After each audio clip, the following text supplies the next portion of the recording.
Hello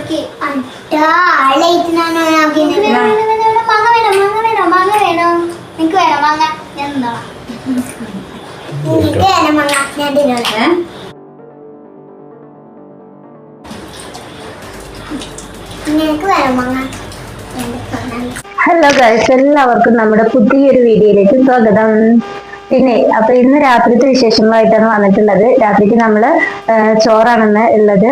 അപ്പൊ ചോറും നല്ല ഉണക്കമാന്തള് വറ്റിച്ചതും. എന്റെ വീട്ടില് ആ ഒരു സമയത്ത് ഞാനൊക്കെ കുട്ടികളാവുന്ന ആ സമയത്ത് ഉണ്ടാക്കിയിരുന്ന ആ ഒരു മാന്തള് വറ്റിച്ചതിന്റെ റെസിപ്പി ഇത് എവിടുന്ന അപ്പൊ നമ്മള് ആ ഒരു റെസിപ്പി ഇന്ന് പരിചയപ്പെടുത്തി തരാട്ടോ. ഇതാ ചോറ് അടുപ്പത്ത് വെച്ചിട്ടുണ്ട് കേട്ടോ. ഇന്നിപ്പോ രാത്രിക്ക് ചോറാണ്. കാരണം എന്താന്ന് വെച്ചാൽ നല്ല മഴ പെയ്യുന്നുണ്ട്. അപ്പോ ഡെയിലി ഇവരൊക്കെ ചോറ് കഴിക്കെങ്കിലും ഞാൻ കഴിക്കാറില്ല. ഇതുണ്ടോ ഉണക്കമീന്, പേപ്പറൊക്കെ നനഞ്ഞിട്ടുണ്ട് കേട്ടോ.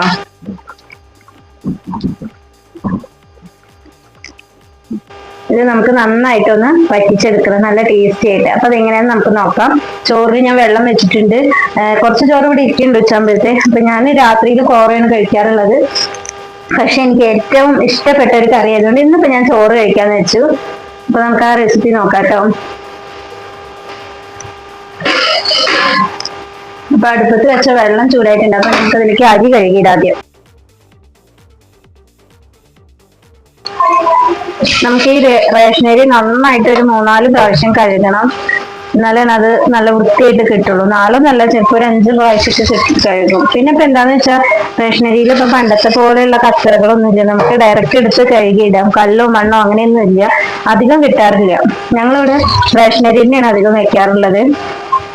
ഞാൻ ചോറ് പരമാവധി കഴിക്കുന്നത് കുറയ്ക്കും. നല്ല കറികളൊക്കെ ആണെങ്കിൽ മാത്രമാണ് ചോറ് കഴിക്കുക. ഉച്ചയ്ക്ക് കഴിക്കും കേട്ടോ ചോറ്.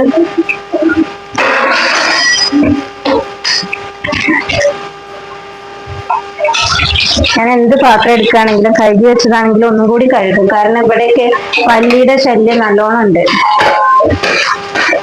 പിന്നെ അത് ശീലമാണ്. എപ്പോഴും കഴുകി വെച്ച പാത്രങ്ങൾ കഴുകിയിട്ട് അത് ശീലമാണ്. റൈസ് കുക്കറിനകത്തേക്ക് നമുക്ക് ഇറക്കി വെക്കാം. നല്ലോണം തിളച്ചതിന് ശേഷം ഒരു അരമണിക്കൂർ 35-40 മിനിറ്റ് ഒക്കെ വെച്ച് കഴിഞ്ഞാൽ ചോറ് നല്ലോണം വെന്തിട്ടുണ്ടാവും.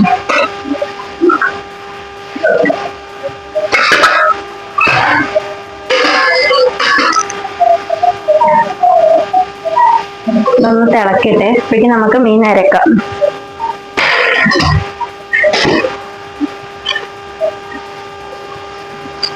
നല്ല നെല്ല് കുത്തി അരിയിലില്ലേ, ഒരു കന്നിമാസ സമയത്തൊക്കെ കിട്ടുന്ന നെല്ല് കുത്തി അരി ഉണ്ടാവില്ലേ, ആ സമയത്ത് ഇങ്ങനെ മാന്തള് വറ്റിച്ചത് കൂട്ടിയിട്ട് ഫുഡ് കഴിക്കുക. നല്ല ഭക്ഷണം, നല്ല ടേസ്റ്റ്. നമ്മുടെ കേരളീയമായ തനതായിട്ടുള്ള രുചിയിൽ നമുക്ക് കഴിച്ചു കഴിഞ്ഞാണ്ടല്ലോ, എന്താ പറയാ, നല്ല മനസ്സിന് സന്തോഷമാണ്.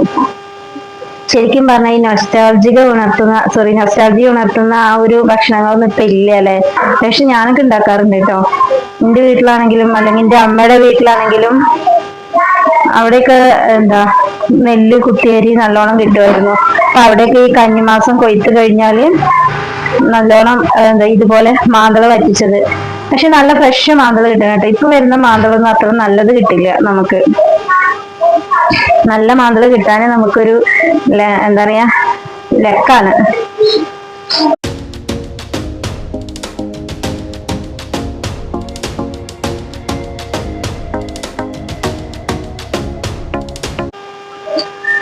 ഈ ഒരു റെസിപ്പിയിൽ വന്നിട്ട് വറ്റൽമുളക്, തക്കാളി, ചെറിയ ഉള്ളിക്ക് പകരം സവാള എടുക്കാം. പക്ഷെ അത് അത്ര ടേസ്റ്റ് കിട്ടില്ല. അപ്പൊ എന്റെ കയ്യിൽ ഇപ്പോൾ സവാള ഉള്ളൂ. അപ്പൊ ഞാൻ അത് മാത്രമേ ഇടുന്നു. നിങ്ങൾ ഉണ്ടാക്കുന്ന സമയത്ത് ചെറിയ ഉള്ളി തന്നെ ചേർക്കാനായിട്ട് ശ്രദ്ധിക്കുക. നല്ല എരിവുള്ള മുളകാണ്, അപ്പൊ ഇത് മതി. ഇതിൽ ഇൻഗ്രീഡിയന്റ് ഒന്നും നമുക്ക് സ്കിപ്പ് ചെയ്യാൻ പാടില്ല. വളരെ കുറച്ച് ഇൻഗ്രീഡിയന്റ് വേണ്ടുള്ളൂ. അത് നമുക്ക് ഒന്നും സ്കിപ്പ് ചെയ്യാനായിട്ട് പാടില്ല. അതിപ്പോ ഒരു 5-6 വറ്റൽമുളക് എടുത്തിട്ടുണ്ട്. നമുക്ക് മിക്സിയുടെ ജാറിൽ ഇട്ടിട്ട് നന്നായിട്ടൊന്ന് അരച്ചെടുക്കാം.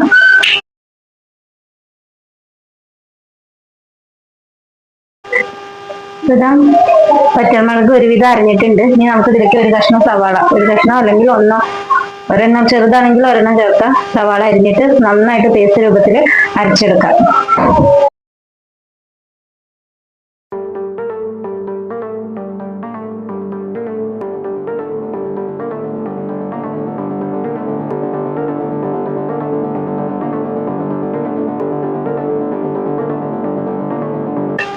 ഇനി ഇപ്പൊ നമുക്ക് പ്രത്യേകിച്ച് പണികളൊന്നുമില്ല. ഈ അരവ് ഇതിലേക്ക് ചേർത്ത് കൊടുക്കുക. ആവശ്യത്തിനുള്ള വെള്ളം ഒഴിച്ചു കൊടുക്കുക ഈ ചീഞ്ചട്ടിയിലേക്ക്.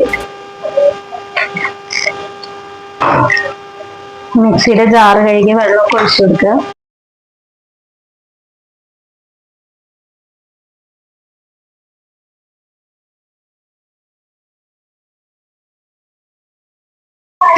കുറച്ച് മഞ്ഞപ്പൊടി ഒരു നുള്ളൊന്നും ഇട്ടാൽ പോരാ, കുറച്ചധികം തന്നെ ഇടണം. ഏകദേശം ഒരു സ്പൂണ് 3/4 സ്പൂണോളം ഇടേണ്ടി വരും. പിന്നെ നല്ല പഴുത്ത തക്കാളി തന്നെ വേണം. പകുതി പഴുത്തൊന്നും പറ്റില്ല, അത് ടേസ്റ്റ് കിട്ടില്ല നമുക്ക്. എന്താ, നല്ല പഴുത്ത തക്കാളി ചെറുതാക്കി അരിഞ്ഞതാണ്. ഇത് നമുക്ക് നേരത്തെ അരച്ച് വെച്ചിട്ടുള്ള ഈ അരപ്പും വെള്ളമൊക്കെ പാട് ചേർത്ത് വെച്ചിട്ടില്ലേ, അതിലേക്ക് ഇട്ട് കൊടുക്കുക. അപ്പൊ ഞാൻ സ്റ്റവ് കത്തിച്ചിട്ടില്ല, വെറുതെ അതിന്റെ മുകളിൽ വെച്ചിട്ടേ ഉള്ളൂ. നമുക്ക് അടുപ്പ് കത്തിക്കാം.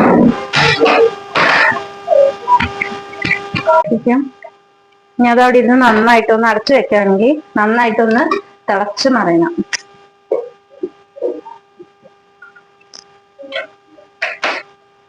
നമുക്കുണ്ടല്ലോ വറ്റൽമുളക് എരിവ് കമ്മിയാണെങ്കിൽ, നല്ല കറക്റ്റ് എരിവായിട്ടുള്ള വറ്റൽമുളകാണെന്നുണ്ടെങ്കിൽ നമുക്ക് നല്ല ഫ്രഷ് പച്ചമുളക്, നീളത്തിലുള്ളത്, അധികം എരിവില്ലാത്ത പച്ചമുളകൊക്കെ ഉണ്ടാവില്ലേ, അത് ഇട്ട് കൊടുത്തു കഴിഞ്ഞാൽ നല്ല ടേസ്റ്റ് കിട്ടി കറിക്ക്. നാടൻ പച്ചമുളക്. ഇപ്പൊ അങ്ങനത്തെ പച്ചമുളകൊന്നും കിട്ടാനേ ഇല്ല. അതവിടെ ഇരുന്ന് തിളയ്ക്കുമ്പോഴേക്കും നമുക്കിപ്പോൾ എടുത്തിട്ടുള്ള പാത്രങ്ങളും കഴുകാം. അതേപോലെ തന്നെ ഇതിനൊന്ന് അപ്പൊ ഒന്ന് തുടച്ചും ഇട്ട് കഴിഞ്ഞാൽ വീടിന്റെ മുകളൊക്കെ എപ്പോഴും ഫ്രഷ് ആയിട്ടിരിക്കും. എനിക്കുണ്ടല്ലോ പാത്രങ്ങൾ കുന്നുകൂടി കിടക്കുന്നത് ഇഷ്ടമല്ല. എന്തൊരു കാര്യത്തിന് എടുക്കുമ്പോ അപ്പൊ കഴുകിയിട്ടാണ് ഉള്ളതാണ് ഇഷ്ടം. അപ്പൊ നല്ല വൃത്തിയായിട്ട് എപ്പോഴും കിടക്കും. നമ്മളെല്ലാ പണികളും ഒരുങ്ങിയിട്ട് കഴുകാന്ന് വിചാരിച്ച അത്ര സുഖം. തിളച്ച് വരുമ്പോ ഒരു പ്രത്യേകം മണം വരാനുണ്ട്. മുളകും മഞ്ഞളും തക്കാളിയും ഒക്കെ പാടെ തിളച്ച് വരുമ്പോ തന്നെ നല്ലൊരു മണാണ്. ഈ മറ്റ് മസാല, ഇഞ്ചി വെളുത്തുള്ളി അതൊന്നും ചേർക്കാതെ ഓരോരോ പ്രത്യേക ടൈപ്പ് കറികളുണ്ടല്ലോ, അതൊക്കെ ഞങ്ങളുടെ എന്താ പറയാ മുന്നർക്കോട്, അതുപോലെ തന്നെ കടമ്പൂരന്റെ നാട്ടിലുണ്ടോ ആ ഭാഗങ്ങളിൽ ഉണ്ടാക്കുന്നതാണ്. കുറച്ച് കുറുകി വന്നിട്ടുണ്ട്. ഇനി നമുക്ക് ഇതിലേക്ക് ഈ മാന്തള്, കഴുകി വെച്ചിട്ടുള്ള മാന്തള് പെറുക്കി ഇട്ട് കൊടുക്കാം. നമുക്ക് ഒന്നും കൂടി ഒന്ന് ഫുൾ തീയില്ല കേട്ടോ, കുറച്ചും കൂടി ഇത് നടപ്പ് വേണ്ടതായിരുന്നു. നമുക്ക് ഇതിന്റെ വക്കത്ത് കൂടി ഒന്നും പിടിക്കില്ല. അങ്ങനുണ്ട്. കുറച്ചധികം സമയം ഇങ്ങനെ ഫുൾ തീയിൽ, ഒരു 5-6 മിനിറ്റ് ഒക്കെ ഫുൾ തീയിലിട്ടിട്ട് വെച്ച ശേഷം നമുക്ക് എന്താ മൂടി തുറന്നൊന്ന് ഇളക്കിയിട്ട് കുറച്ച് സ്ലോവിലാക്കി കൊടുക്കുക. ഇവിടെ കറി ഇവിടെ റെഡി ആയിട്ടുണ്ട് കണ്ടോ, ശരിക്കും ഒന്ന് വറ്റി കുറുകി വന്നിട്ടുണ്ട്.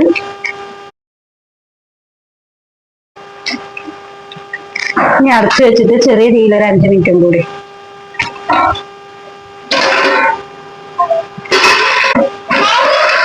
കണ്ടോ, അടിപൊളി കറി ഇവിടെ റെഡി ആയിട്ടുണ്ടാവും.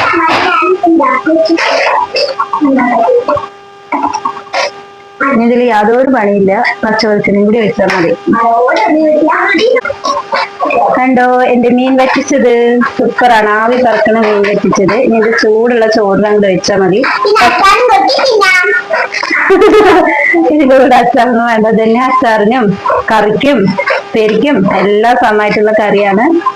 കണ്ടോ നല്ല ടേസ്റ്റ് ആണ്. ഇതിൽ കുറച്ച് പച്ച വെളിച്ചെണ്ണയും കൂടി ഒഴിച്ചാൽ മതി. പച്ച വെളിച്ചെണ്ണ ഒഴിച്ചത് ഞാൻ ഇതിൽ പെട്ടിട്ടില്ല കേട്ടോ, ഞാൻ ഒഴിച്ചിട്ടുണ്ടായിരുന്നു, അത് പെട്ടിട്ടില്ല വീഡിയോയില്. ഓക്കെ, ഇതാ നമ്മള് രാത്രിക്ക് അടിപൊളി ചോറും ഉണക്കമാന്തൾ വറ്റിച്ചതും. ഇതിന്റെ മീനും കൂടി ആവശ്യമില്ല, ഈ ഗ്രേവി മാത്രം മതി കഴിക്കാനായിട്ട്. നല്ല ടേസ്റ്റ് ആണ് കേട്ടോ. ഇന്നിപ്പോ ഇത് മാത്രമേ ഉള്ളൂ, പക്ഷെ ഇത് മാത്രം മതി നമുക്ക് ഒരു കിണ്ണം നിറയെ ചോറുണ്ണാനായിട്ട്.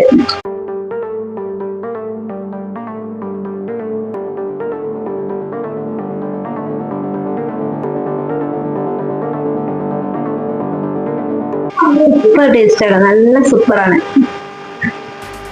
പെട്ടെന്ന് തിന്ന് കാലിയാവണത് അറിയില്ല, അത്രയും നല്ല ടേസ്റ്റുള്ള കറിയാണ് കേട്ടോ. ഉണ്ടാക്കി നോക്കിയിട്ട് ഫീഡ്ബാക്ക് പറയിക്കണേ. അപ്പൊ ഇന്നത്തെ വീഡിയോ ഇത്രയൊക്കെ ഉള്ളൂ, ഇന്നത്തെ വിശേഷങ്ങൾ ഇത്രയൊക്കെ ഉള്ളൂ.